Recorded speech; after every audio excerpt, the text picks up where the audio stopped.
Sa Pikas Bayan, attorney din sa travel advisory ang Canada, dili lang Canada daw kay ang Australia, lakip na ang New Zealand, ang US ug ang uban pang mga nasod, Ireland, no? Ginabawalan ang ilahang mga citizens so biyahe din sa Central Mindanao. Lakip po din na ang Jansan ug Sarangani unsa may angayang buhaton sa ato mga otoridad, attorney, para mas mahimong maayo ang turismo din sa ato ang lugar. Well, ever since man nilang ginabuhat, no, without consultations, no, murag unilateral act nila na ilang decision, pero ang basis nila Bumbaybo na yung mga intelligence report. No, na intelligence report pero makita nimo no nga maskin diri sa atong area daghang mga langyaw nga nagapuyo for several years, no, nagabiyahe, nagaagi diya sa maskin Central Mindanao.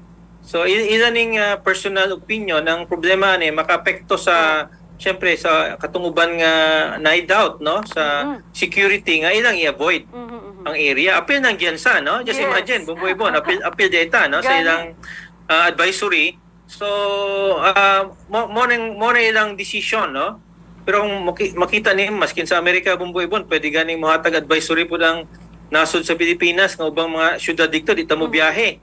Tungkol kay grabing shooting nila dito, no? Correct. In fact, ang kaning giningon nga terorismo, kaning criminal activities, di man limited diri sa Pilipinas, no? In fact, mas daghang criminal shooting daw sa Amerika kumpara sa Pilipinas. Yes. Pero man silang entitled ni sa ilang view, no? Bumbaybon, tungod kay walay concrete nga kanang giningon nga ebidensya, niguwas nga pure hearsay. Yes. No? Dapat ang ilang advisory mingon sila morning basis nila. Pero mingon na sila kanang giningon nga intelligence report. No, pero unsa nang giningon nilang intelligence report, Bumbaybon, just siguro one way lang ang ilang punto nga mas maayo nga conservative. No? Kung nasa madunggan, no, kay I'm sure nasa mga intelligence operatives diri sa atong area nga mayong basi kidnapon ang ilang mga citizen, mo na ilang mahimos ng mga preemptive move. No, ang net effect affected ang atong local tourism.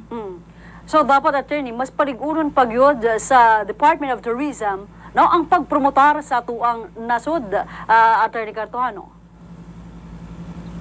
Yes, so far naman siya success, no? Kung makita nimo ang Pilipinas biggest destination sa morning na surprise ta Bumbaybon ba? No, biggest destination sa US o Canadian citizen sa ASEAN region.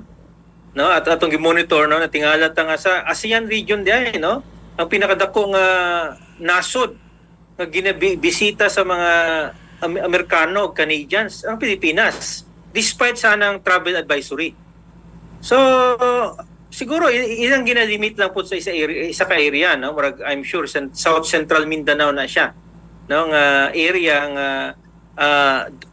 covered ang ARMM, no, kanang BARM o kanang nakapalibot nga area.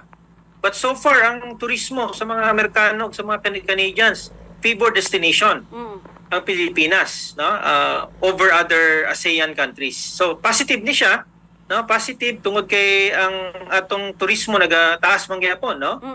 Bumbaybon. So makita nimo mas better pa gani sa pag-market sa atong turismo ng atong mga foreign vloggers.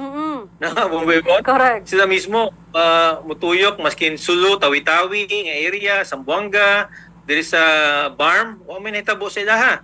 Yes. No, wa may nahitabo sila. In fact, ang atong mga igsuon nga mga Muslim, sila pa gani naga-protekta, no, sa mga turista para po to ensure nga na safety, no, sa ilang area. Okay. Daghang kay salamat sa imong oras, Attorney Ray Cartuhano.